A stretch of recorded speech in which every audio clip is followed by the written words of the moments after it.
Hola, les habla Rubén Cedeño desde la ciudad de Buenos Aires, dándole continuidad a un curso llamado Metafísica de la Misa, donde vamos a ir o estamos analizando partes de la misa, no en su totalidad, porque sería pues la historia sin fin, porque indudablemente que la misa tiene muchos contenidos tan importantes, pero sí tal vez los más relevantes los estamos tratando de conversar aquí. Los contenidos están dentro del libro Misa, Metafísica de la Misa, que está en ebook y allí los pueden pues conseguir. La misa tiene un concepto inmaculado. ¿Qué es un concepto inmaculado? Una forma perfecta de hacerla. Cuando hablamos de que tiene un concepto inmaculado, que es posible que hayan personas, sacerdotes, que no se adapten o no cumplan con ese concepto inmaculado. Es, digamos, la forma ideal de cómo hacer la misa perfecta. Y tiene un plan divino de perfección. Cuando dice un plan divino de perfección, quiere decir que la misa tiene un plan para la tierra. Estamos hablando de asuntos que por supuesto tienen que ver con la religión, pero puede ir más allá de las fronteras de la religión, porque estamos hablando de un plan divino, quiere decir que es para todos los seres humanos, sean católicos o no. Esto quiere decir que las bendiciones descargadas en la misa es para la tierra, para todos los habitantes de la tierra. Y oigan esto, es muy importante. El Maestro Jesús es el que está encargado de sostener todo esto desde los planos internos.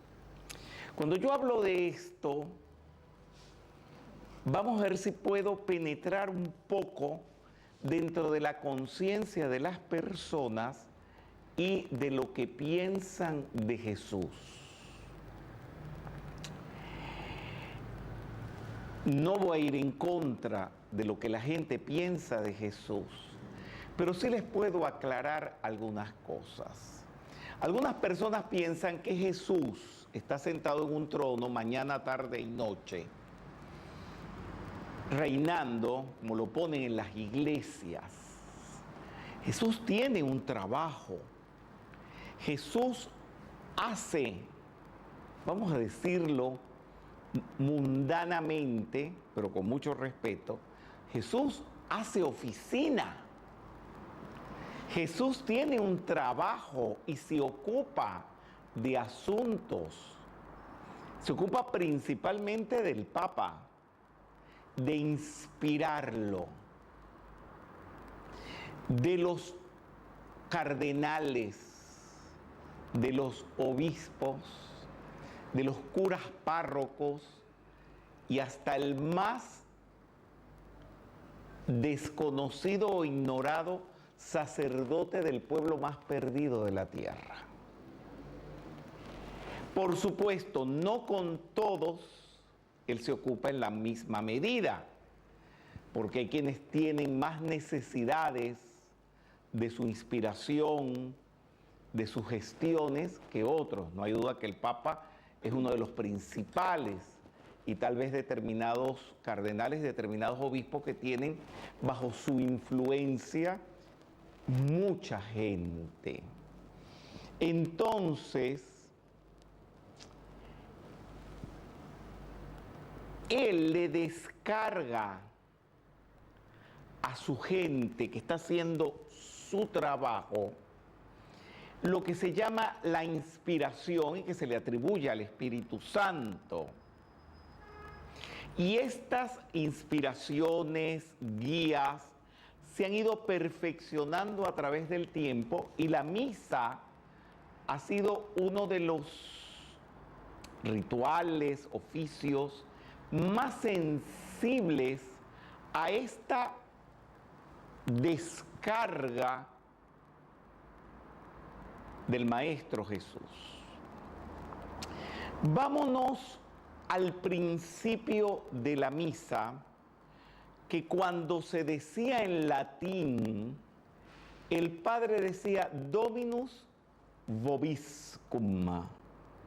Eso quiere decir, el Señor esté con vosotros. Comenzando la misa, el sacerdote saluda a la feligresía, o sea, él entra en el nombre de la Santísima Trinidad. Esto es muy interesante.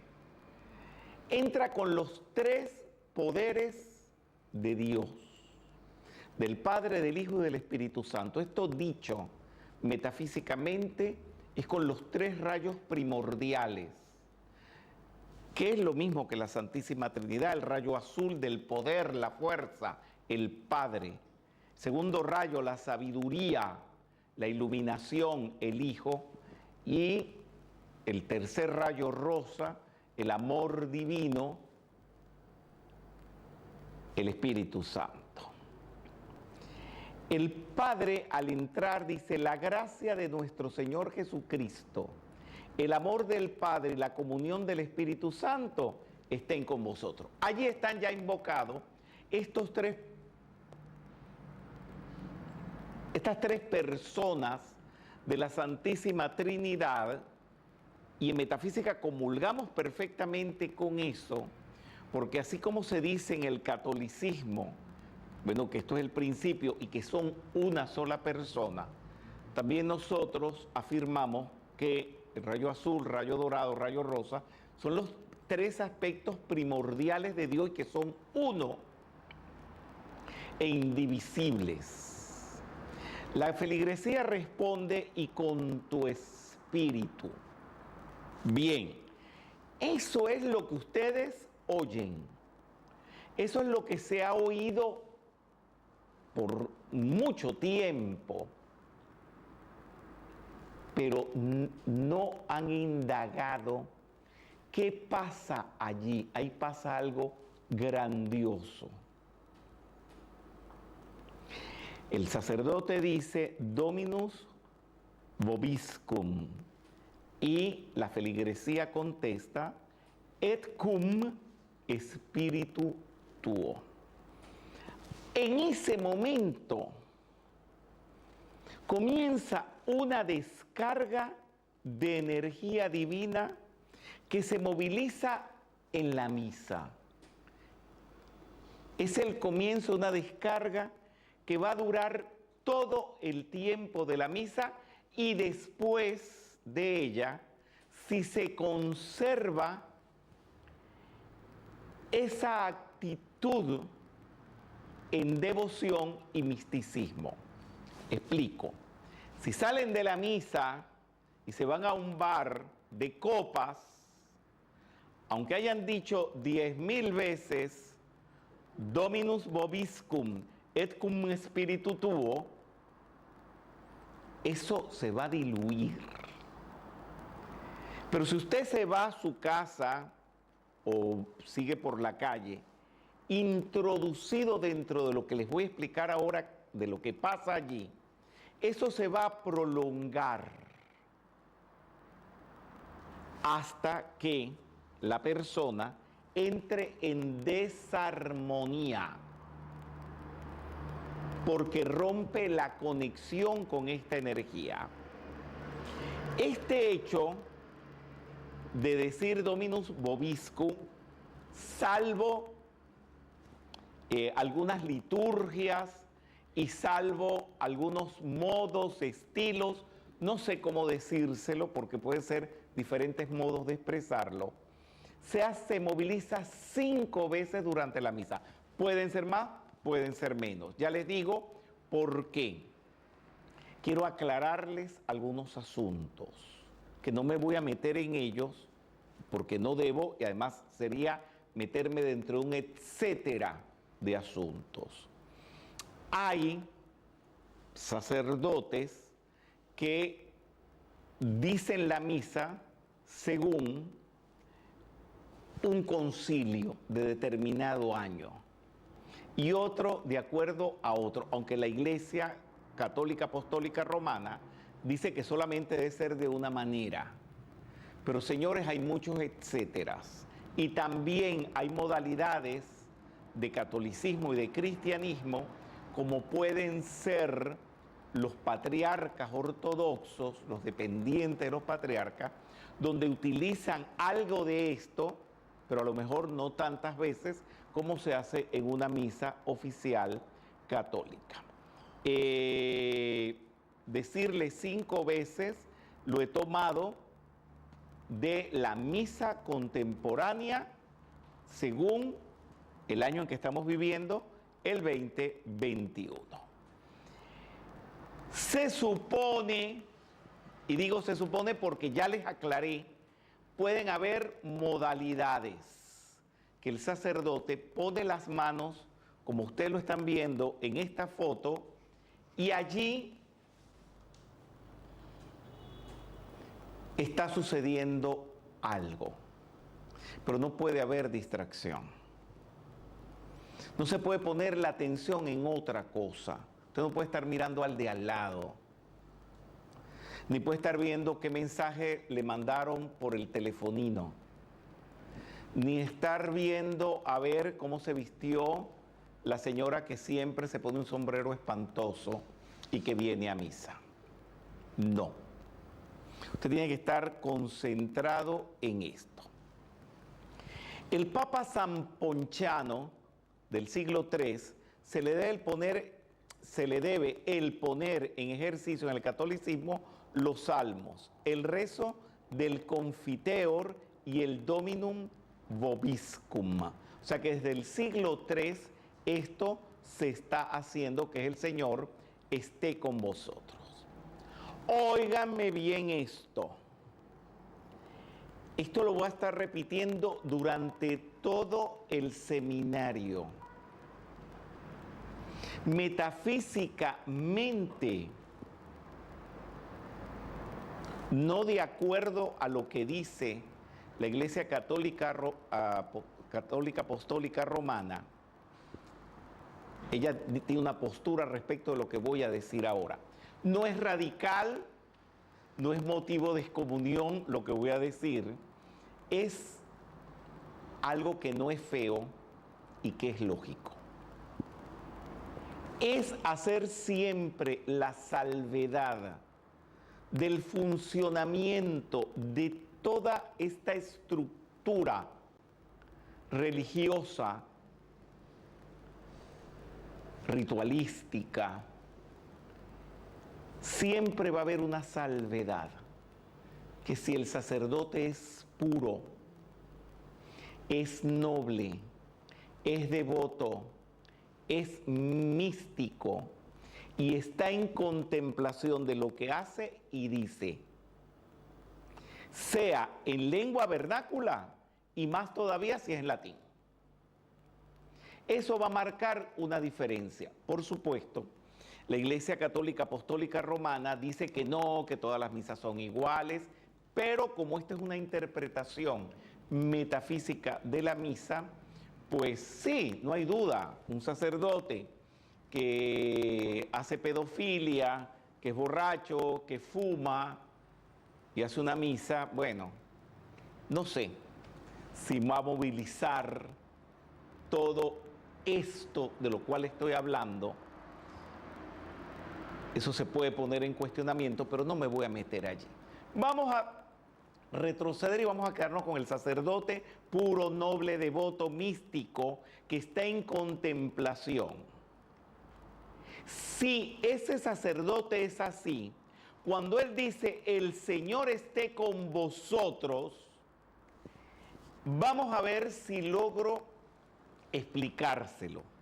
Va a traer la energía del Señor. ¿Quién es el Señor? La presencia de Dios, Cristo, el Espíritu Santo, el Señor. El Señor, hasta ahí hay que pararse. Es decir, ¿qué está diciendo este sacerdote? El Señor que esté con vosotros, te estoy catapultando a Dios a tu cara. Cuando dice te estoy, es el sacerdote, pues. El sacerdote te está lanzando la energía divina a la cara de la feligresía. Está moviendo el poder de los 3 primeros rayos de Dios, de la Santísima Trinidad, que es el origen de todo lo creado en el universo, con un océano de luz viva. No es la luz de los vitrales, ni la luz de los íconos, ni la luz de las figuritas que han pintado los pintores sobre los santos. Con poderosas fuerzas espirituales, capaces de espiritualizar, sanar, prosperar, alegrar y solucionar situaciones.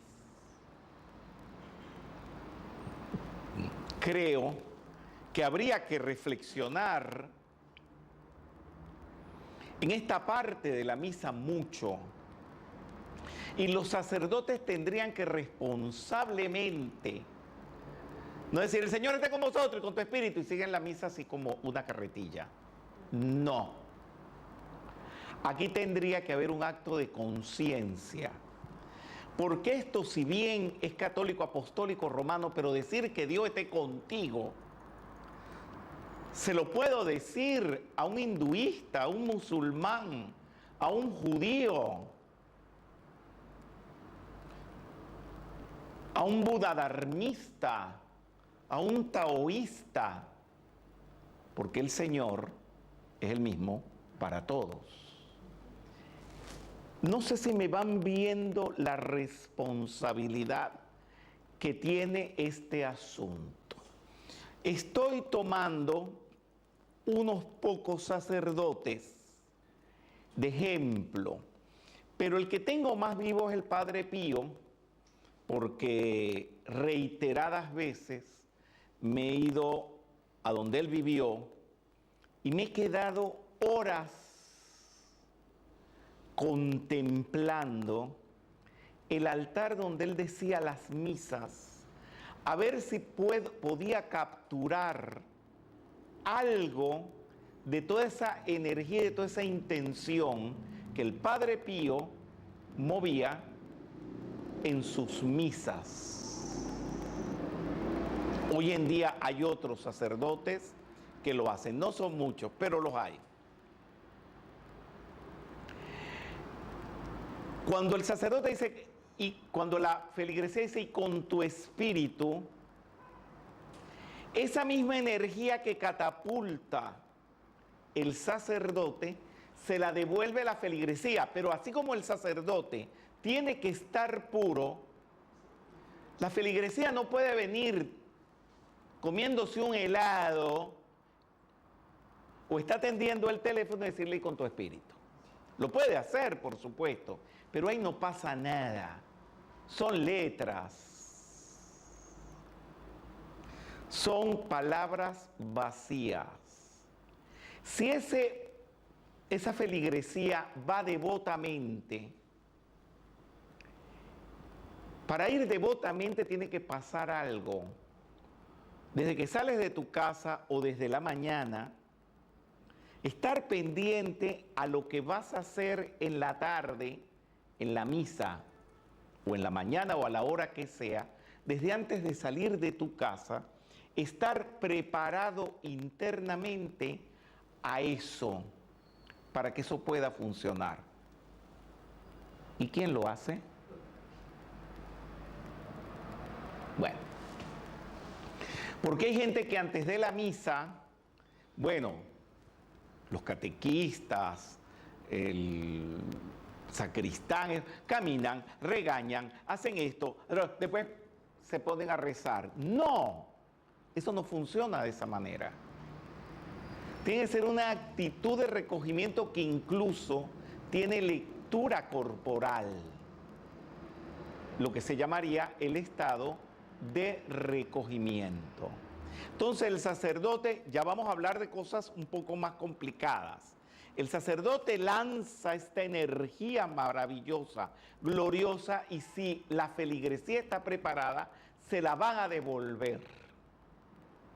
Si esto llega a suceder realmente, en esa devolución de la energía, el sacerdote puede temblar hacia atrás, porque es una fuerza que se puede medir de acuerdo a la ciencia física. Esto es un gran movimiento de luz celestial que va a trabajar dentro de la iglesia, movilizando principalmente a la Santísima Trinidad, óigame bien, arcángeles, ángeles y santos. Ah, ya lo puse ahí, que el sacerdote puede temblar. No sabía que lo había puesto. Muy bien. Esta es la feligresía. Es una foto tomada aquí en Buenos Aires, en la iglesia del Arcángel Miguel, en una de las ceremonias de la Ordo Bonaerenses. Cuando la gente va a esto, la feligresía, con una ropa especial, con una actitud especial, todo esto predispone positivamente todo de lo que estoy hablando. Ese ir y venir de la energía entre el sacerdote y la feligresía en el Dominus Vobiscum et cum spiritu tuo se facilita con la arquitectura. Aquí ya, te digo, estamos entonces hablando de palabras mayores que vamos a hablar durante todo el curso hasta el final de la arquitectura. Va a jugar un papel importante, sobre todo el techo de la nave, el cañón de la nave central, que generalmente puede ser bóveda de cañón o de crucería, de estilo basilical, paleocristiano, bizantino, románico, gótico, neoclásico o barroco. Y ahí me paro, porque hasta el barroco, estamos hablando siglo XVII, XVIII, ya cuando entramos al XIX para el XX, la arquitectura mundial cambió, pero también el de las iglesias, y alteraron algo. Déjame ver si tengo una foto apropiada. Uy, como que no la puse. No la puse. Y si la puse, estará más adelante. Imagínense una iglesia. Imagínense la nave central. Los techos no son iguales. Hay el techo basilical, que es un techo plano, pero este funciona. El padre, el sacerdote, lanza la energía, llega hasta donde está el coro, al final de la iglesia o la puerta de entrada de la iglesia. Eso se devuelve al sacerdote, va por encima, se devuelve por debajo y también por las naves laterales. Hay la bóveda de crucería, que es propio de las iglesias góticas, y esto funciona divinamente bien. Y en las naves centrales de las catedrales barrocas se conserva la bóveda de cañón. Imagínense medio cañón. ¿Tienes pregunta? La bóveda de cañón viene a ser como una nave invertida, digamos, como un barco invertido. O sea, exactamente, sí. Por eso, no sé, grave error si no lo puse. Más adelante hay imágenes de eso, sí, ya lo voy a... Sí. Entonces, estoy poniendo también como ejemplo al Papa Bergoglio.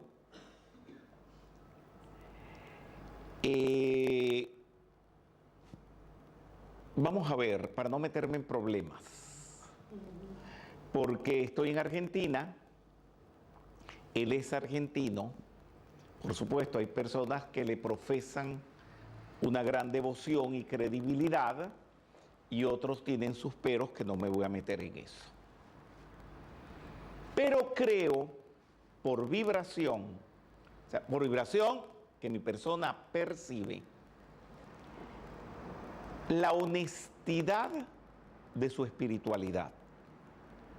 Esto es muy grande lo que estoy diciendo, porque hay mucha gente que es deshonesta espiritualmente. Él tiene una gran honestidad.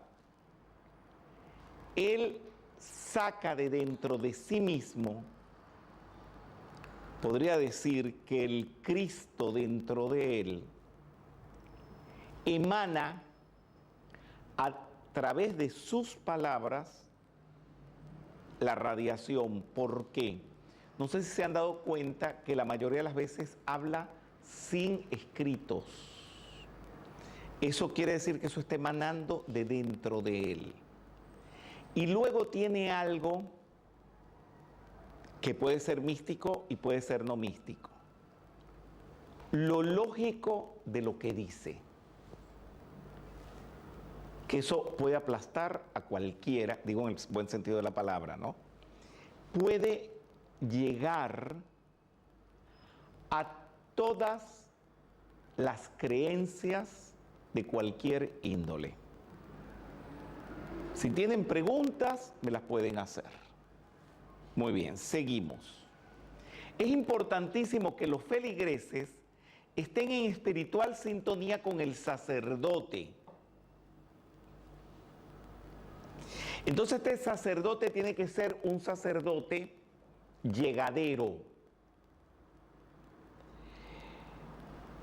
El Papa Bergoglio se iba a las villas miserias, y esto no hace falta que yo lo diga.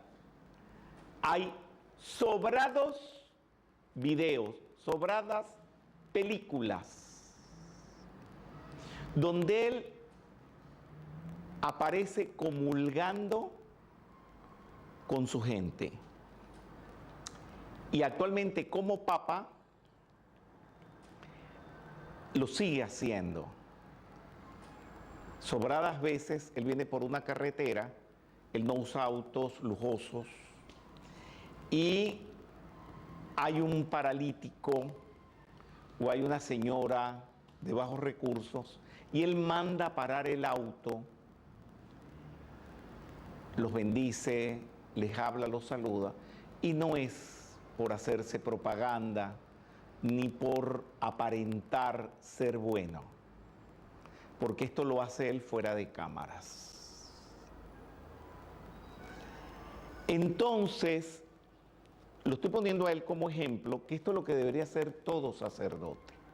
Él tiene que allegarse a la feligresía, que la feligresía esté en sintonía con él, de modo que a nivel físico, emocional, mental y espiritualmente se vinculen en la magna obra que realizan en la misa. Oigan la palabra, magna obra.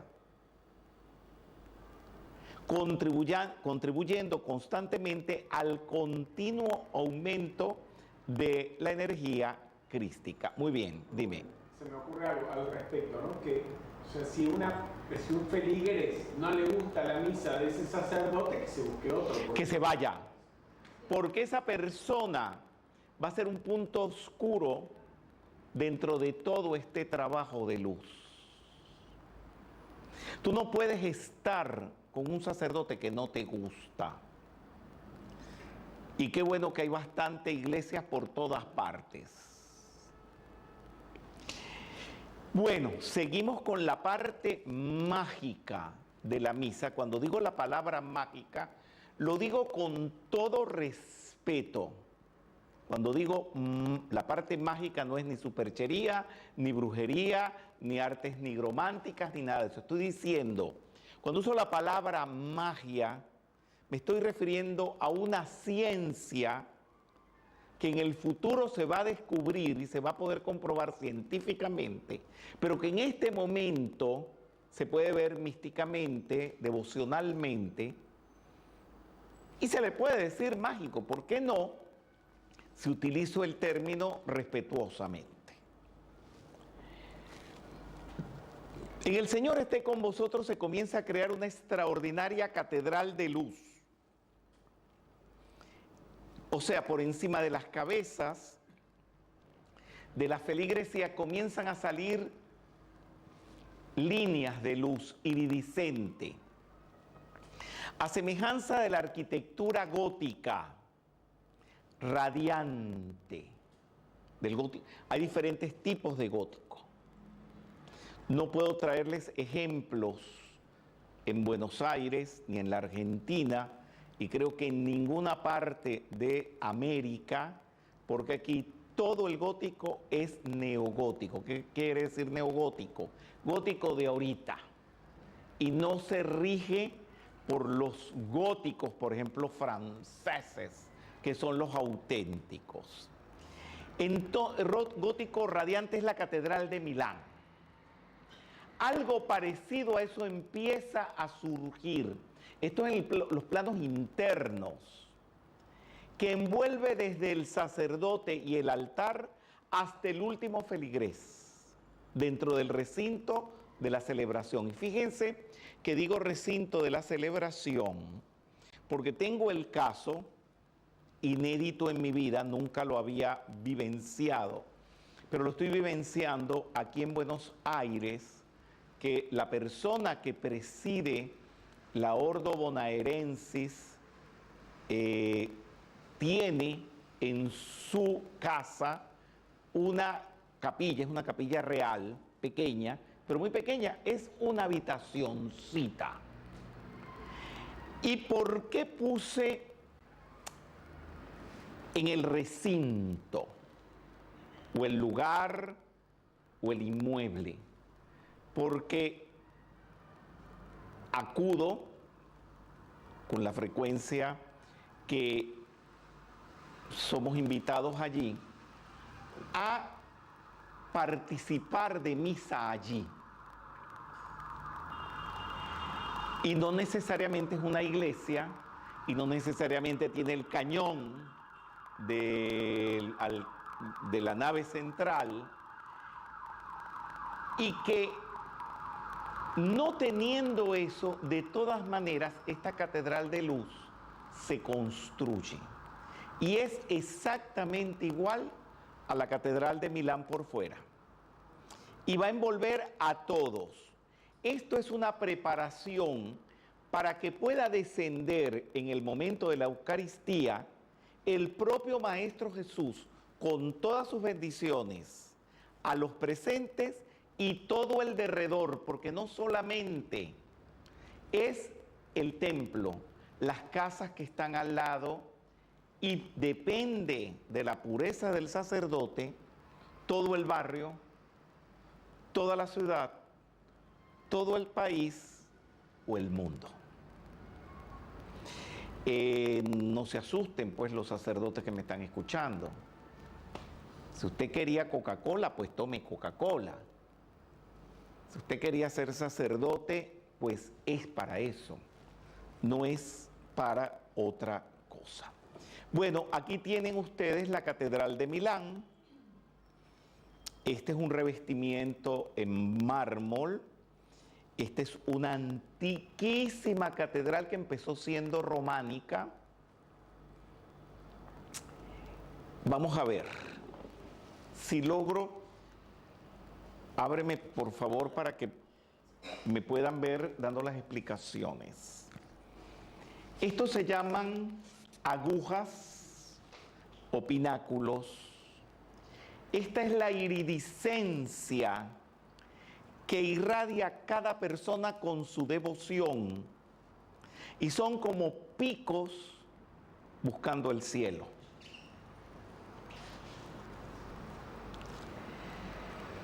Aquí está el pico mayor, que es el más alto de todo, donde está la Madonnina. Ya más adelante le explicaré cuándo pasa eso. Cualquier persona que tenga un poquito de evidencia, nosotros no favorecemos el tener evidencia, ni ser clarividente, ni nada de eso, pero bueno, hay quien la tiene. En una misa hecha devotamente puede mirar que todo eso surge, pero no de mármol, sino de luz.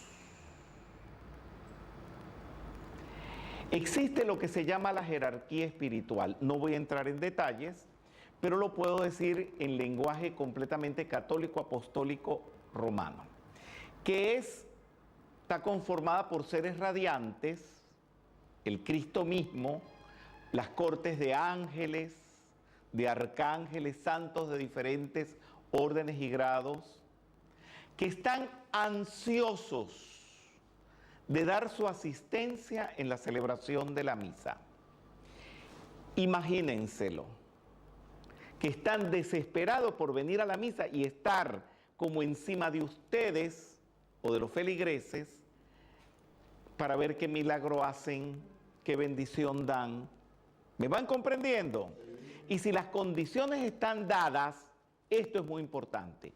La iglesia limpia, bien iluminada, santos que inspiren devoción, o sea, imágenes de santos que inspiren devoción. Frecuento, cuando puedo, por supuesto, frecuento la prelatura en Roma del Opus Dei, frecuento Torre Ciudad y hablo con la gente del Opus Dei. Y una de las cosas que me han expresado es que las imágenes de los santos inspiren devoción. Pero hay un pero de aquí a Pekín.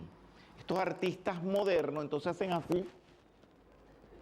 Ah, no, es que ese Jesucristo cuando lo terminaron de desclavar, pero ese Cristo con la mano así a mí no me inspira a rezarle ningún Padre Nuestro, perdóname. Ah, pero como es arte, bueno, señores, espérense, ya va. Tiene que estar unido el arte con la devoción. El arte pertenece al cuarto rayo, que es la belleza, y la devoción al sexto rayo. Que sea una virgen que a ti te den ganas de rezarle. Y si te vas a comprar una imagen, primero revísale la cara. No hay cosa más terrible que Rubén Cedeño comprando un santo. Una virgen y todo. Porque los tengo que revisar que los ojos no estén torcidos, porque hay santos que son así. Y otros que son así. Otros que son así. ¿Qué Padre Nuestro, qué Ave María les voy a rezar? Yo sé que por ahí hay muchos santos feitos que hacen muchos milagros.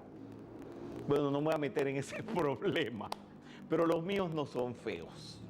Todos los que tengo trato de que sean completamente hermosos y perfectos. Sigo con el tema, que las condiciones estén dadas, que haya perfecto orden ceremonial, ya va. ¿Tú sabes lo que es el ceremonial? ¿Quién debe ir adelante, quién debe ir atrás, quién debe ir a la derecha, quién debe ir a la izquierda? El otro día estuvimos en Palermo. ¿Cómo es que se llama el obispo allí? Saverio Cento. Saverio Cento. Y estábamos representando, que nos dio ese privilegio de representarlo, al príncipe conde Gabaldá Castro. Estamos en primera fila, en una misa con un orden ceremonial, no voy a decir que el mejor que he visto en mi vida, porque he visto el del Vaticano, he visto en muchos lugares importantes, pero sí memorable, para guardarlo en la memoria por siempre. Esas son condiciones dadas.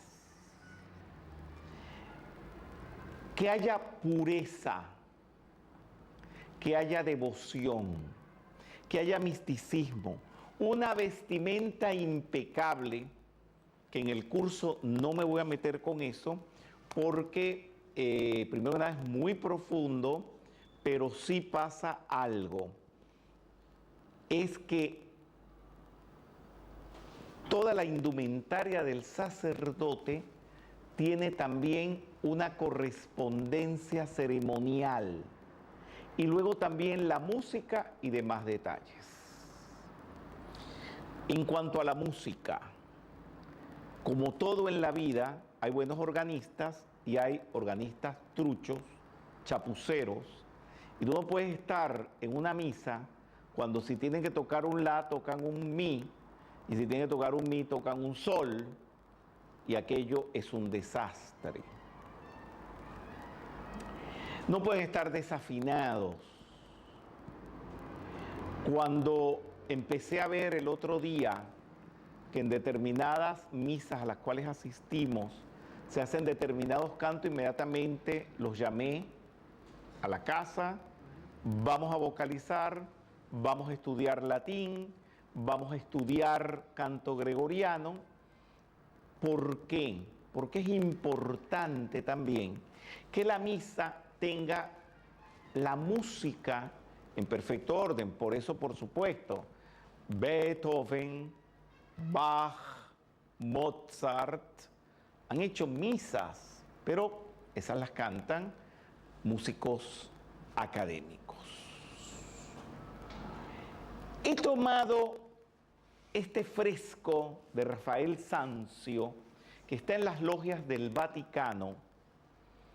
No sé, tantas veces que hago de guía dentro de las logias del Vaticano, no sé si con alguno de ustedes aquí lo he hecho, con Fernando sí lo sé, porque la última vez que expusieron los tapices de Rafael Sanzio, que fue un acto único en la Capilla Sixtina, volvimos y repasamos todo esto. Está este fresco que se llama La disputa del sacramento. Ese es un título muy discutido, se lo quieren cambiar, hay quien le tiene otro nombre. Pero me voy a dejar de eso. Se lo traigo como una foto, pensamiento, forma, de lo que nos podemos imaginar cuando sucede la misa y cómo desde el más allá o del etérico o de los planos superiores, como cada quien respetuosamente desee llamarlo, pueden estarse asomando para participar de la misa. No sé si se les hace un poquito la idea. Y cuando voy a las logias, cuando voy solo, es el momento ideal para quedarme allí todo el tiempo que desee, y cuando voy acompañado, por supuesto, hablar y explicarles algo de estas maravillas. Después ya veremos cómo todo esto contribuye también a la fuerza y a la energía que tiene el propio Vaticano.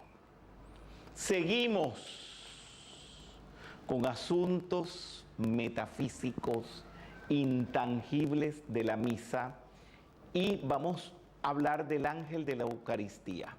Primero que nada vamos a aclarar que cuando decimos ángeles son agrupación de energía divina. Los ángeles, la misión es servirle a Dios y a los hombres, y hay categorías, y hay ángeles como el espíritu, como el ángel de la Eucaristía, que se le puede decir también el espíritu de la Eucaristía, que es como una entidad angélica, es un ser radiante que está al servicio del Maestro Jesús, que entre sus múltiples funciones está construir una catedral de luz. Vamos a trabajar mucho con ese término, la catedral de luz, en los ámbitos invisibles sobre la misa y el recinto que se ejecuta y que llevará todo a su clímax en la transubstanciación.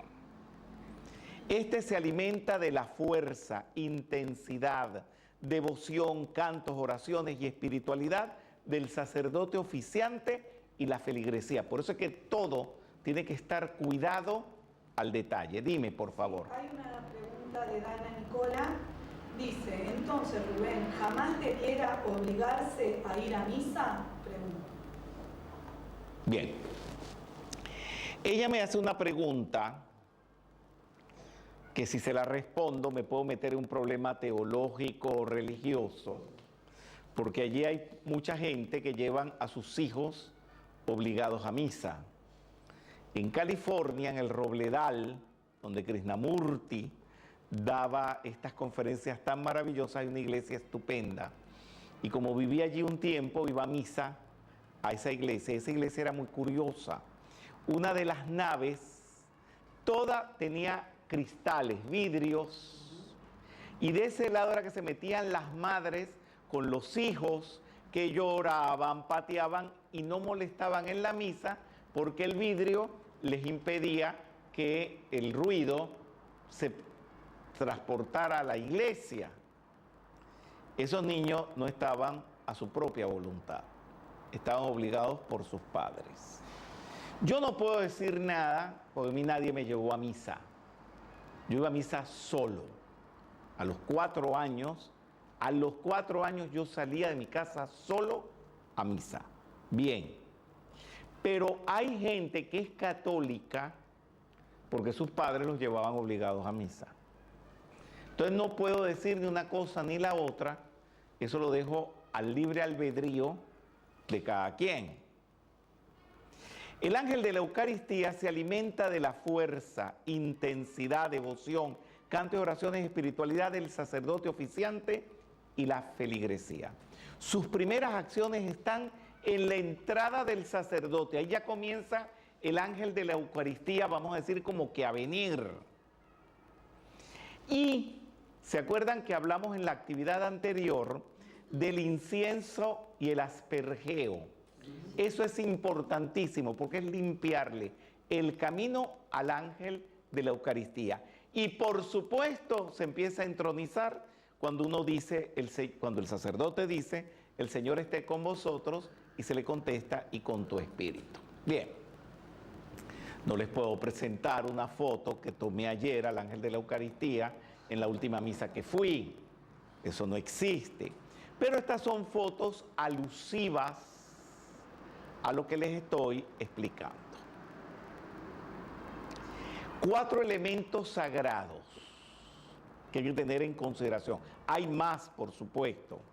La misa, la jerarquía eclesiástica donde está metido el sacerdote, por supuesto, el templo y la feligresía. El templo, el tercer punto. Ya les he hablado, hemos introducido la misa, hemos introducido la jerarquía eclesiástica porque hablar del sacerdote, del papa y todo eso. Vamos con el templo, la arquitectura. Sacerdotes y arquitectos inspirados por Dios han construido templos apropiados para que sean dignos habitáculo del Santo Cristo. Dignos. Vamos a hacer todo un estudio que nos va a tardar varias actividades. Este estudio es muy importante. Depende del estilo arquitectónico, el templo puede contribuir con el movimiento de las energías espirituales en la misa. Quiero decir un disparate, que me lo pueden cuestionar los sacerdotes, perdonen, pero también la arquitectura puede obstruir. Yo sé que me lo van a negar. Vamos a estudiar a lo largo de todo este curso solamente 7 estilos arquitectónicos. El basilical, que es el primero, el bizantino, el románico, el gótico, el neoclásico, el barroco y el moderno. Pero ahí viene el gran pero. No todos los modernos. He escogido con pinzas que del moderno, porque no todo lo moderno es apto místicamente. Vamos a tener que irnos un poquito hacia atrás, cuando los primeros cristianos, yo les dije el otro día, que no se llamaban cristianos, eran judíos. El cristianismo era una secta judía. Yo no sé por qué hoy en día atacan tanto las sectas. Pero si el cristianismo, el catolicismo empezó siendo una secta judía. Unos judíos que empezaron a creer en un Señor que hacía milagros y que resucitó, que la gente no entendía mucho el asunto. Y ellos tampoco sabían, estos judíos, que se estaban diferenciando de los demás judíos. Y ahí creció todo este asunto. En Roma había libertad de culto. Esto es algo que hay que tener en cuenta. Pero algunos cristianos comenzaron a hacer proselitismo, a hablar del infierno, a condenar a la gente que si no se convertían al cristianismo, esto o lo otro. Y ahí se puso el asunto serio. ¿Cómo le vas a decir tú a un César? ¿Cómo le vas a decir tú a un gobernador romano que va a ir para el infierno porque no es cristiano? Lo mismo que pasa con la metafísica actualmente. Que en la metafísica no se puede ir vestido de negro. ¿Dónde dice eso? La gente lo inventa. Así los primeros cristianos en aquella época, que no tenían ni Biblia, ni escritos, ni un manual de conducta, ni nada, inventaban cosas y empezaron a enardecer al pueblo romano. Y comenzaron a atacar algunos templos, a decir que Isis no era verdad, que no sé, que el fauno, que los dioses del Olimpo eran mentira. Eso lo hicieron. Y Nerón, para acabar con el asuntito, incendió a Roma y culpó a los romanos, que una gran justificación para sacárselos de encima, y esto provocó que los cristianos se hicieran de mala fama y los persiguieran. Ahí se echó a perder todo el asuntito. Señores, no voy a decir quiénes, pero ustedes saben quiénes son. ¿Ustedes saben cuántas veces me tocan la puerta a decirme que si no leo la Biblia estoy condenado? De algunas denominaciones cristianas. El otro día me pasó algo horrible. Un pleito casi a nivel nacional. Este que está aquí lo armó. A nivel nacional porque vino toda la iglesia, todos los prelados de esa iglesia, que no voy a decir cuál es. Porque me tocan la puerta y me dice, ¿usted sabe cuál es el nombre de Dios? Le dije, Yod-He-Vau-He, le dijo. Eso en hebreo, son las palabras que aparecen en la Biblia, y me dice, ¿cómo usted no sabe el nombre de Dios? ¡Qué ignorancia! Ese no es el nombre de Dios, es Yahvé, o me dijo Jehová, no sé, Yahvé o Jehová, y no sé cuánto, cuando se cayó, pero le alcé la voz y le dije, mire, ¿usted sabe qué? Aquí el ignorante es usted. Vea la Biblia en hebreo, que está las 4 letras, que se llaman el tetragramatón, que después en el siglo I le pusieron vocales y se lee Jehová o Yahvé. Así que me hace el favor, a mi casa usted no venga a estarme hablando de apostasías en contra de Dios, porque aquel que no conoce a Dios es usted. Por favor, no me pise mi casa, de todo le dije. Más vale que no. Al otro domingo me viene toda la Santa Madre Iglesia a la cual pertenecía esa persona, con el pastor, el no sé cuánto, a pedir, me tocaron la puerta, a pedirme perdón. Y les dije, mire, yo la verdad es que no tenía ganas de armar un escándalo, pero señor pastor, tenga la bondad, instruya a su gente, culturícela dentro de su propia religión y que no sean la mala propaganda del cristianismo. Imagínense, esto lo están haciendo 2000 años después que vivió Jesús. ¿Cómo sería eso al principio? Que personas se tomaban por su cuenta el conocimiento, la teología, y hacían disparate. Muy bien. Bien. Bueno, ya esto lo analizamos. Entonces, ¿qué pasó?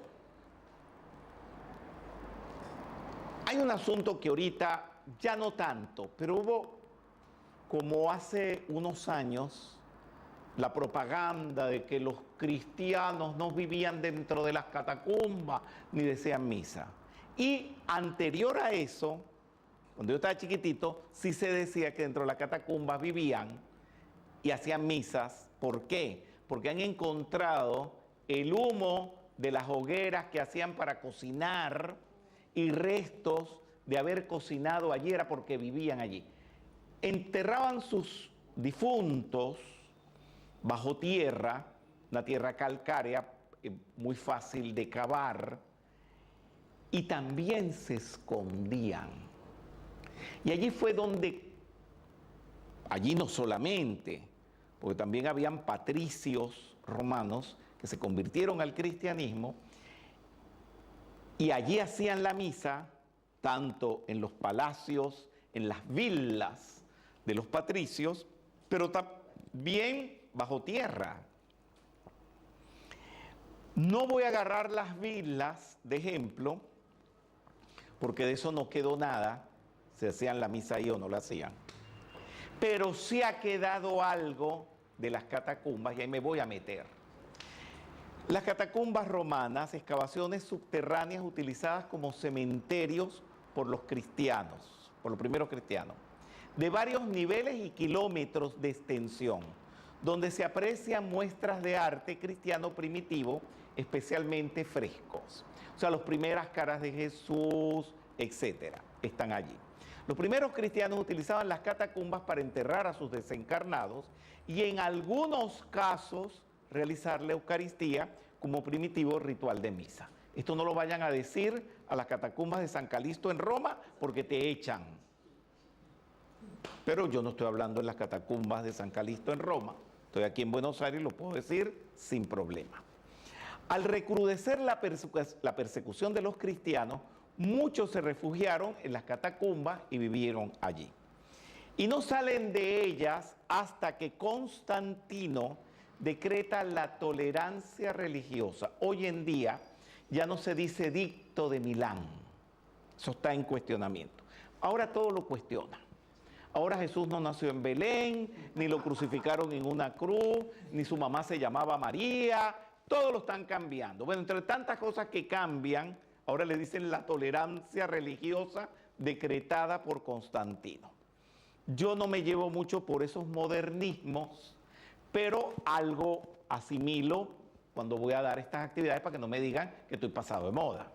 Bueno, entonces, muy bien. Aquí vemos más o menos uno de los pasillos de las catacumbas. Muy bien. Constantino el Grande vivió entre los siglos 3 y 4. Sumo sacerdote de Helios, acuérdense de eso. Él se termina convirtiendo al cristianismo por su mamá, que era cristiana, que luego se convirtió en el primer emperador romano cristiano a lo largo de una historia que no se las voy a echar aquí, que me la sé muy bien, muy interesante, pero sí viene al caso, pero no nos impide, si no se sabe esto, no nos impide seguir adelante. Y prohibió que se persiguiera a los cristianos. Constantino fundó Constantinopla, que tiene su nombre, por supuesto, que hoy en día se le llama Estambul. Entonces había una estatua gigantesca de Constantino que solamente queda una mano, un pie y esa cara. Por si acaso, Constantino es el que está atrás y Rubén es el que está adelante. No se vayan a confundir, por favor. Esto está en Roma, en el Museo Capitolino. Siempre los llevo allí para que vean esta maravilla. ¿Qué fue lo que pasó con Constantino? Esto también está desvirtuado, criticado, hay muchas versiones. Yo no, yo me voy por la romana vieja y creo las cosas como se creían antes. Y soy feliz. El otro día me fui con Fernando para el Ponte Milvio, hacer fotos y hacer videos, pero ahora dicen que no fue aquí, que fue un poquito más allá, que el río no pasaba por aquí, que el río pasaba por allá, que el puente no estaba hecho, que le faltaban 100 años para construirse. De todo inventa. Bueno, yo no estoy aquí en este caso, no voy con ninguna de esas cosas. Además, todas son tan inciertas. Cuando Constantino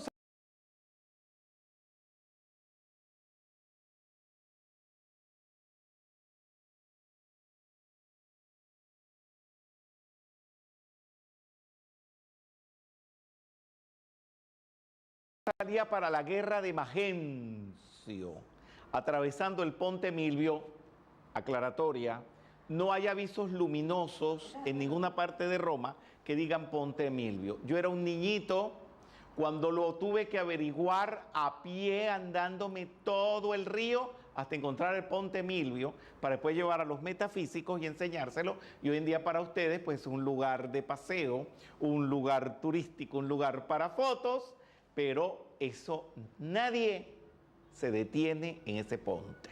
A mí me parece importantísimo, porque para mí es el comienzo del cristianismo o el catolicismo libre, el catolicismo que empezó a desarrollarse a una gran velocidad, mucho más fuertemente que antes de lo que sucedió allí en ese puente. Él vio en el cielo, en el sol, que era en lo que él inicialmente creía. Él era sacerdote de él miró el sol, pero vio una cruz y un letrero que decía in hoc signo vinces. Y lo digo en latín de los emperadores romanos, porque en ese momento el latín católico no existía. Con este signo vencerás. Tengo todo un desarrollo sobre eso, que simboliza la cruz, etcétera, que no me voy a detener ahí, pues si no, no termino nunca. Y con ese signo venció, ganó la guerra, y esto hace que se convirtiera al cristianismo.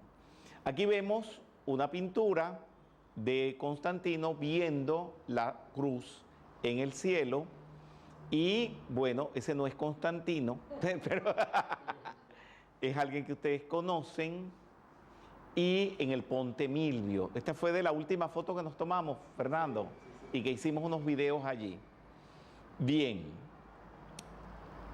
yo lo tengo, la verdad, como un sitio muy, muy, muy importante, y por eso cada vez que vamos a Roma, los llevo allí, a rememorar ese suceso. Tolerancia del cristianismo. Constantino promulga la tolerancia del cristianismo. Ahora es como le dicen así.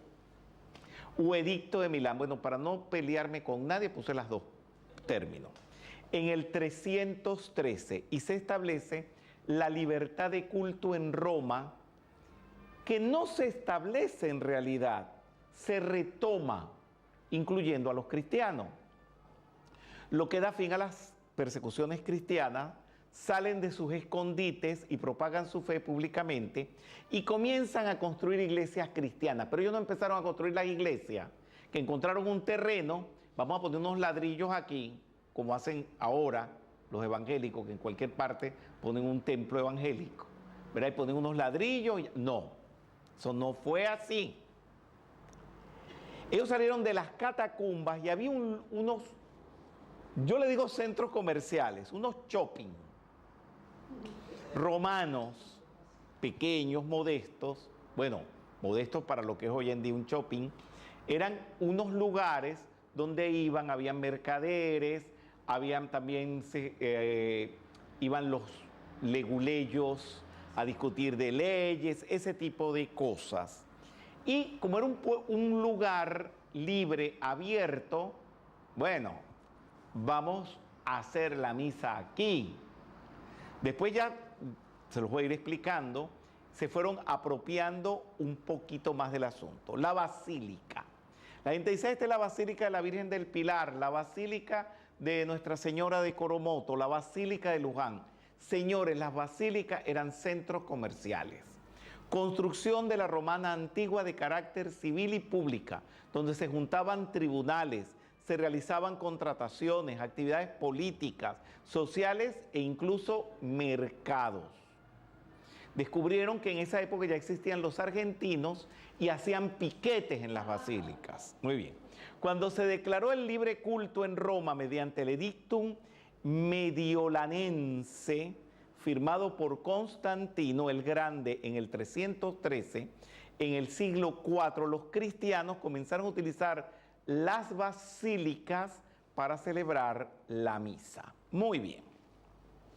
Me puedo acercar a la pantalla para explicarles un poquito.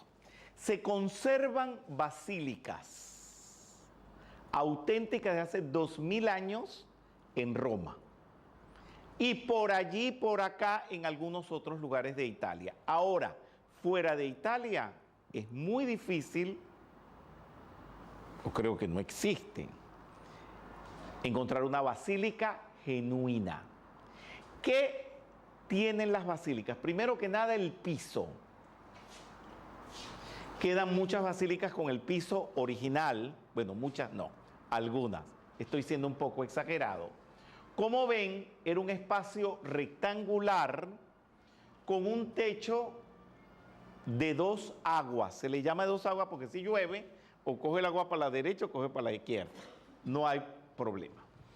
¿Y qué más les puedo decir? Pueden tener naves, no sé, por lo menos esto que conseguí de una basílica tiene 5 naves, una central, 2 de un lado y 2 del otro. La mayoría no tienen naves, son un solo espacio. Un rectángulo, pues, donde realizaban sus actividades. Miren esto tan curioso que empezaron a hacer los cristianos. La planta, la base, en forma de cruz latina. Por supuesto, en alusión a la cruz de Jesús. Pero les quiero decir algo, que el crucifijo no aparece sino años después. El hacer crucifijos, eso también se los tengo por allí. Esto es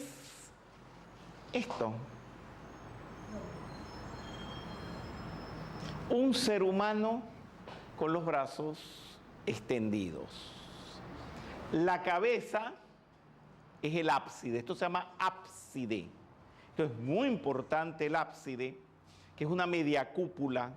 Cuando el sacerdote dice, el Señor esté con vosotros, lo que va a volcar esa energía hacia la feligresía a través del cañón es el ábside. Y por eso, no aquí, pero lo vemos mucho en Europa y sobre todo en Roma, el ábside está hecho con teselas de oro o con mosaicos de oro, porque el oro es un material dúctil. Cuando eso sucede, lanza la energía, se devuelve por las naves laterales y le regresa al sacerdote. Hay iglesias, San Pedro, la Basílica Papale de San Pietro en Roma, tiene el altar aquí, en el corazón de la persona. Otros lo tienen aquí en la cabeza, pero es que aquí está la residencia de la conciencia. Y cuando tenemos conciencia crística, es allí. ¿Qué les parece? Si tienen algún comentario al respecto. Bien.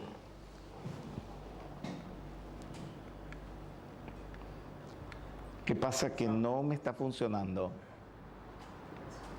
Bien. En el siglo III, con el Papa San Félix, los cristianos comenzaron a colocar debajo de los altares cuerpos de mártires para encima del cuerpo del mártir oficiar la misa. y respaldarla con la energía del santo, creando un verdadero campo de fuerza. O sea, todo lo que les expliqué de la energía que se moviliza en la misa, quiero decirles que se puede respaldar con las reliquias de un santo. ¿Por qué? Porque todo está constituido de electrones. Los electrones se graban todo lo que esté a su alrededor. Y los electrones de un hueso, de una tela, de un santo, están impregnadas con esa energía. Y lo que se hace al poner la reliquia debajo del altar, siempre es debajo del altar. Por supuesto, hay modalidades varias al respecto. Vamos a ver muchas. Es respaldar toda esa energía. Los electrones de las reliquias de un verdadero santo están cargados de una alta radiación de los 7 aspectos de Dios, que ese ser energizó en vida, y al acercarse a ellas devotamente es posible impregnarse con esa energía. Bien, aquí les tengo el ejemplo madre de todo este asunto, que son las reliquias de San Pedro, que están debajo del altar de la iglesia de San Pedro, y encima está el baldaquino de Bernini, y por encima la cúpula de Michelangelo Buonarroti. Sí, es como un conjunto de energías. Por eso me tienen que perdonar los puristas católicos el que diga un efecto mágico, porque no hay dudas que todo eso está contemplado. Que no se estudie, que no se enseñe, que no se hable de eso, bueno, no es mi culpa. Aquí vemos pues al Papa Bergoglio delante de las reliquias de San Pedro. Rubén, dime. ¿el altar está en el ábside o donde se cruza la crucería? Vamos para atrás. Lo expliqué muy bien. Esto lo puedes ver aquí en Buenos Aires, en muchas iglesias. A veces se coloca en el ábside, debajo del ábside. En las plantas basilicales, déjame ver si me acuerdo. En San Pablo Extramuros está en la crucería. Están los dos, Están dos. No, porque atrás, aquí tienen la silla de la catedral. Tienes el ábside, pero tienes el altar con un baldaquino. Fue un baldaquino en la cruz Encima de, que es el de la tumba de San Pablo. de la tumba de San Pablo. Bueno, ya vamos a ir viendo ejemplos. Ya sabes, pueden estar en los dos sitios. Los dos sitios está bien, que simboliza o el corazón o la cabeza. Muy bien, seguimos. Catedral. Recinto para decir misa, por supuesto, que posee oficialmente una sede, que es la cátedra. La cátedra es una silla, que simbólicamente es una silla para el obispo, donde preside la comunidad cristiana, y que en griego se llama cátedra, y de allí deriva su nombre. Bien, esta es la de San Giovanni Laterano. Está en el ábside la cátedra, la silla, no está el altar. El altar está debajo de un baldaquino donde están las cabezas de San Pedro y San Pablo, pero encima del altar. Te digo, todo es un efecto mágico estupendo, encima de que la nave, todo el techo es de oro, lo que hace que se repotencie la energía allí, y por eso allí solamente puede decir misa el Papa, o alguien que el Papa autorice, designe. Catedrales bizantinas, arte propio del Imperio Romano Oriental del siglo V. Ustedes se acordarán que el Imperio Romano se dividió en dos y quedó Bizancio como uno de las capitales una de la capital de Oriente, ¿verdad? Y Ravenna, la capital de Occidente. Bizancio, de ahí viene el nombre, catedrales bizantinas, que hoy en día es Estambul, donde surge el uso de cúpulas, los mosaicos, plantas de cruz griega, o sea, surge el uso de cúpulas, que ya les voy a explicar también. Los mosaicos, que vienen del Imperio Romano, que se usaban mosaicos. Planta de cruz griega o cuadrada, vinculándose con el equilibrio de los 4 elementos de la naturaleza o el cuerpo físico, vital, emocional y mental. Los 4 elementos y los 4 puntos cardinales. Es un arte místico con reminiscencias griegas, románicas, sirias y persas. Todo eso está metido en el arte bizantino, que busca transmitir lo trascendente que es el principio crístico. Usa los arcos de medio punto, como en el arte románico, pero sumamente cargado de elementos y la profusión de mosaico. Aquí tenemos un ejemplo vivo de una catedral bizantina, que es la Catedral de San Marcos de Venecia. Bueno, ¿qué les puedo decir de este lugar? Estoy viajando a Venecia desde que era un jovencito y he hecho cosas que muy pocos hacen, como por ejemplo quedarme a vivir en Venecia, ir de noche a la misa, cuando ya no hay turistas, no hay curiosos, y participar de una misa con el movimiento de toda la energía, que ya después vamos a hablar también de todo eso. La cúpula representa la bóveda celeste, completamente magnética, porque atrae el sol por todos los lados y la concentra. Generalmente las cúpulas están sobre los altares y atrae todas las fuerzas del Cristo Pantocrátor o cósmico. Para el momento de la consagración de la misa, eso es lo ideal. Y las cúpulas son introducidas dentro del arte bizantino. Ya los romanos en su antigüedad conocían las cúpulas, y esto lo podemos ver nosotros en el Panteón, que es una cúpula romana antigua del antiguo Imperio Romano. La pirámide, la gente, los que andan fanáticos de pirámides, es que por eso hay que culturizarse, para no estar creyendo en sandeces. La pirámide, que todo el mundo, hay la pirámide de cristal, la pirámide para esto, la pirámide para lo otro. La pirámide atrae la energía por 4 lados, pero la cúpula no, lo atrae por todos los lados. Es un paso más adelante de la pirámide. Por dentro, las cúpulas poseen una gran concentración magnética que se siente al sentarse o centrarse en su interior. Hay lugares donde uno se puede parar debajo de la cúpula. Ahora en San Pedro no lo están dejando, pero en la época en que yo iba, cuando era joven aún, ahí uno podía bajar por las escaleras, ir a la tumba de San Pedro y todo, y pararse exactamente debajo de la cúpula. No saben lo que se siente allí. Muchas cúpulas están encima del altar mayor donde se oficia la misa, para utilizar su profusión energética en todas las partes de la misa y en especial en el Dominus Vobiscum y la Eucaristía. Entonces vienen las catedrales visigodas.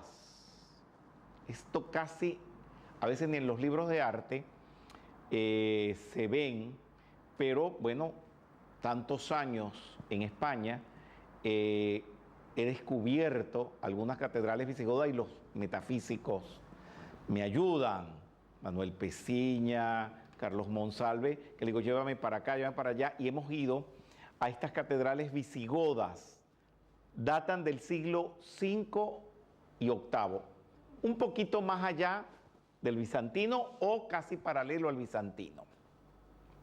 Se desarrollaron en España las iglesias visigodas, construidas por arrianos. Ya hablaré de arrianos. Utilizaron la piedra, los arcos de herradura y peraltado. O sea, utilizaron el arco de los árabes, antes de la invasión de los árabes. Espérate, no les veo la cara de asombro. Debe ser que ya están mareados con tanto de lo que hablo. Entonces eso no se sabe. ¿Será que los árabes se lo copiaron a los visigodos? Puede ser. No sé, porque los árabes cuando ya llegan a España vienen con su arco de herradura. Un ejemplo es la Basílica de San Juan de Baños en Palencia, del año 661, que tiene 3 naves separadas por arcos de herradura. Aquí hay que ir. Representativas de la llama triple, luego estas se sintetizan en 2 y por último en una, que es el Padre o la Divina Presencia de Dios, sumando el 3 en 1. Está resuelto ahí el misterio de la Santísima Trinidad. Bien, aquí está una de esas fotos y miren el arco de herradura y adentro que está ese fenómeno extraordinario de las naves. Es pequeña, no voy a pensar que es grande. Le agradezco mucho pues a los facilitadores en España, son personas muy cultas las que les nombré y que me han ayudado a investigar todas estas cuestiones. Después vienen las catedrales románicas que surgieron en el siglo X, construidas especialmente para oficiar la misa. Ya allí eran ya construcciones especiales para la misa, de muros gruesos y sólidos, de piedra o ladrillos cocidos, para sostener las techumbres. No conocían los contrafuertes, no conocían los pilares y el peso del techo era sobre las paredes. Tenían que ser unas paredes de este tamaño. Hay muchas catedrales románicas. Esas paredes podían ser de piedra o de ladrillo cocido. No tenía ventana, pues si abrían una ventana debilitaban la fortaleza del muro, ¿me entiendes? Y por eso adentro eran oscuras, lo que a mí me parece un encanto. Son muy místicas, provoca rezar, provoca orar. Usaban el arco de medio punto y a veces tenían al frente un ojo de luz, que es el rosetón. Poseían 3 naves, pero también hay de una nave, siendo la central de techo más alto, que simbolizaban los 3 primordiales aspectos de Dios. Son 3 naves, Padre, Hijo y Espíritu Santo. Muy bien. Ahí está mi basílica románica más amada, más querida, que es la de San Ambrogio en Milán. Ahí han pasado cosas extraordinarias. Ya volveremos sobre el tema y hablaré un poco ya de San Ambrogio, de esta catedral y cantidad de elementos. Después vienen las catedrales góticas. Las catedrales góticas es que descubren cómo adelgazar las paredes a través de arbotantes, contrafuertes, pilares, todo eso lo descubren en la arquitectura, y adelgazar las paredes se pueden abrir boquetes y para que no entre la lluvia ni el frío en invierno, ponen vitrales y ahí surgen los vitrós. Y buscan entonces alturas y el arco ojival, que es buscando hacia Dios. Bueno, está mi catedral gótica que adoro, que amo, que no tengo palabra, que es la catedral de Bonn. No, de Köln, perdón. La catedral de Köln en Alemania, que es la catedral de Colonia, donde están los 3 Reyes Magos. Que hasta allí no hemos llegado, no les he llevado nunca. Dime. Ahí hablabas antes de la de San Denis, en la plantilla anterior. Sí, sí, pero esto es gótico alemán. San Denis es gótico francés. Muy bien. Allí surgen las gárgolas, que son como los desaguaderos, no como, son los desaguaderos, pero tienen caras de demonios. Y desde el punto de vista oculto se dicen que es para asustar a los demonios de fuera, para que no se metan en las iglesias de adentro. Estas son fotos mías. En la Catedral de Notre Dame, algunas de las gárgolas, muy bien. Los vitrales ya se los expliqué. Y bueno, y llegamos entonces al modernismo. Como verán, entenderán y sabrán que le estoy poniendo, creo que la obra máxima del modernismo, no solamente a nivel de iglesia, sino a nivel de arquitectura. Me imagino que saben qué es. No digas, Fernando, no digas porque tú sabes qué es. ¿Qué es? La Sagrada Familia en Barcelona. Que ya haremos un estudio detallado de cada parte. Es agoticada, por decirlo de alguna manera. Hay muchos estilos allí mezclados, pero el interior se ha respetado. Gaudí, que ahora va a ser santo, no sé si lo sabían. Gaudí ahora es siervo de Dios, o sea que le puedes rezar y todo y pedirle milagro. Yo voy a ir para allá, bueno, siempre voy, pero nunca le he pedido un milagro, voy a ver qué le pido. Él sabía todo esto que estamos hablando y él hizo toda la planta de cruz latina con un ábside, con todo lo que debe tener una catedral para que se pueda hacer una misa con todo el esplendor que se tiene que hacer. Era santo, pues. ¿Qué quiere que le diga? Mírenla por dentro. Hay que ir todos los años porque cada año le agregan algo, le hacen algunas cosas. Todo allí tiene un significado tremendo. En el ábside están todos los decretos dichos por Jesús con el yo soy en los vitrales. Por algo, si le quiere que les diga algo. Las puertas, todo está pensado místicamente de una manera extraordinaria. ¿Saben qué es? Es la Catedral de Brasilia. La Catedral de Brasil o de Brasilia, que aunque ya no es de estilo moderno, es casi contemporáneo, por supuesto. Cuando digo moderno, es un estilo de entre unas fechas determinadas.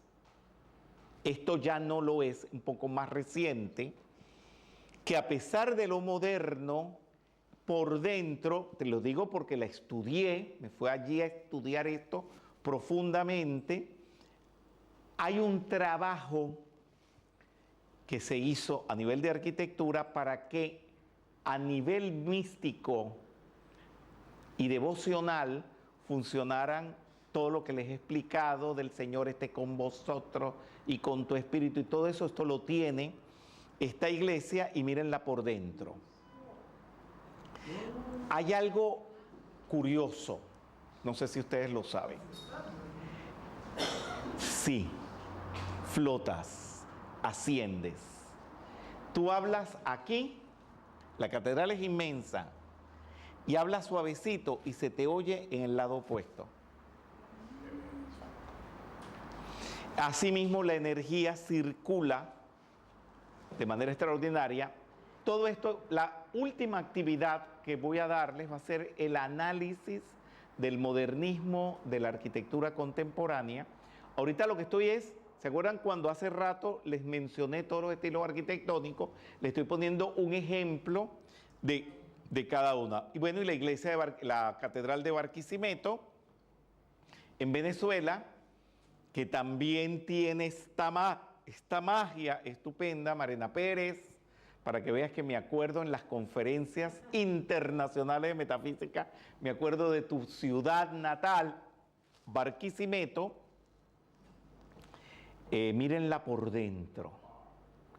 Esto favorece tremendamente todo el trabajo energético del cual les he estado hablando. Y por supuesto, la Basílica de la Virgen de Guadalupe, que también tengo un análisis muy profundo de eso. Además, hay algo que, bueno, me tengo que detener y ralentar la velocidad de las palabras, que está una reliquia única en el planeta, que es Aquerópita, que la imprimió la propia Virgen, y es su áyate. Y se ha tratado con el respeto más grande de esta tierra. Los arquitectos consiguieron de que mañana, tarde y noche uno pueda ver la Virgen y hacerle las devociones, haya misa o no haya misa, debido a unos pasadizos mecánicos. Sé que no es muy devocional poner unos pasadizos mecánicos, pero la devoción está hilada ininterrumpidamente a través de todas las horas, porque ahí no se deja de adorar a la Virgen, o porque haya misa o porque no haya misa. O sea, la devoción a la Virgen es constante. Y como dijo el Papa Bergoglio, en México no todo el mundo es católico, no todo el mundo es cristiano, casi la mitad no lo es, pero todo el mundo es guadalupano. Eso lo dijo él, y es verdad. Miren, el interior, déjenme explicarles algo. Son años, 45 años estudiando esta iglesia no tiene 45 años. Cuando yo fui la primera vez a México, esto no estaba construido, pero la vi construir. Cuando el sacerdote hace las invocaciones, toda esa energía sube. Y estas lámparas son como el cosmos dando vuelta y regando toda esa energía a toda la feligresía, que todo el mundo mira hacia el altar, y aquí está la reliquia de la Virgen. Y por debajo, usted baja por aquí y baja por acá, por debajo están los pasadizos y un hueco. Aquí detrás del altar lo que hay es un hueco para que los que estén abajo puedan ver la Virgen aquí arriba.